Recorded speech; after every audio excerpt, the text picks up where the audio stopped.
We have seen amazing progress on the household electrification front as well as on the quality of supply front.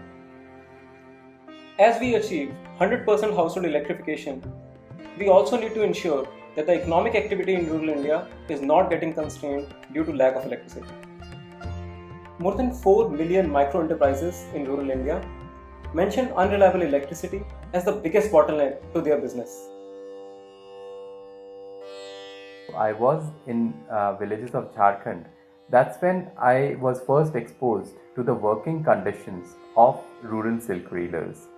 These were women who would reel tussar yarn on their thighs. They were left with scars on their skin and backaches for their whole lifetime.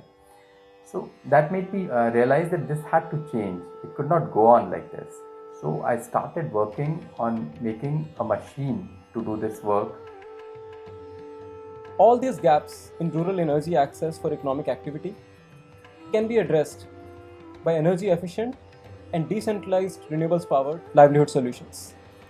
In fact, at CEW, we estimate a market potential of more than $50 billion for these solutions. इस machine से लोग जो है ना अपने income को कई गुना ज़्यादा बढ़ा सकते हैं और जिन इलाकों में बिजली नहीं है तो उन इलाकों में भी हम इसको आराम से वहाँ पर सोलर पैनल की वजह से चला सकते हैं। अब जितनी मशीनों की डिमांड है उतनी मशीनें हम लोगों को समय पर नहीं दे पा रहे हैं, तो उसके लिए जरूरत थी फंडिंग की। While the market opportunity for decentralized renewables for livelihoods is big, it's a difficult one to realize. The sector is at very early stages, and the enterprises who are manufacturing or selling these solutions are struggling to scale up.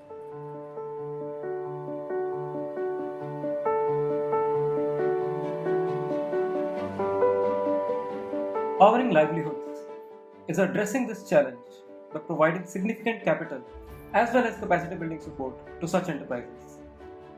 As the enterprises deploy these solutions not in tens but in thousands, Powering Livelihood is trying to generate evidence whether these solutions work, whether they are able to improve the income of the end user, whether the end user is able to pay back for these solutions, and whether the enterprise operation itself is commercially viable and scalable.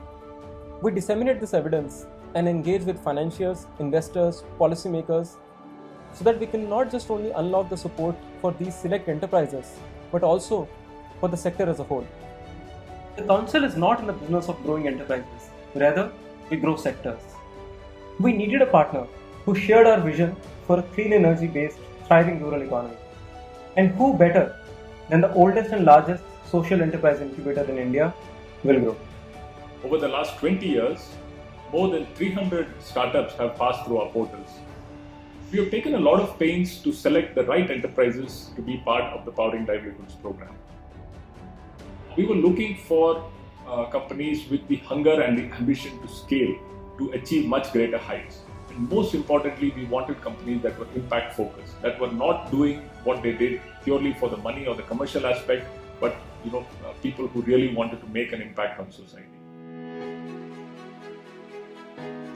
A major endeavor under the program is to increase the participation of women across the value chain of businesses, as employees, in management, as value chain partners, and particularly as customers.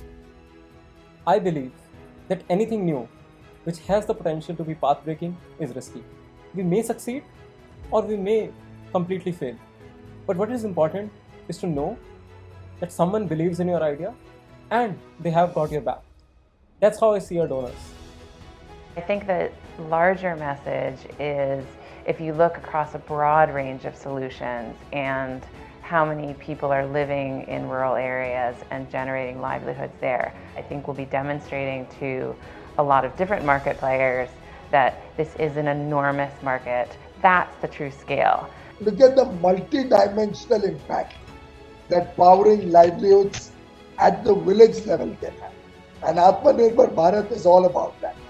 I commend CEW and Willgrow and wish you all the very best as you become the connect between our startup ecosystem, the venture financiers and the government.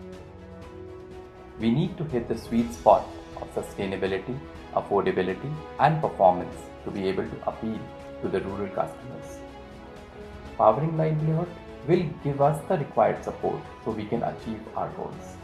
हम लोग का खेती अच्छा से हुआ नहीं, तो हम लोग तेसर का काम से ही मतलब काम चलाते भी हैं, घर परिवार भी चलता है, हम लोग का बच्चा सबकी मेंटेनेंस होता है, कुछ बैंक में भी पैसा रखते हैं. The difference between Nirbhar and Atmanirbhar is that of a mindset. A small mindset change that can bring about a transformation. Powering Livelihoods is about to bring such a transformation to rural India.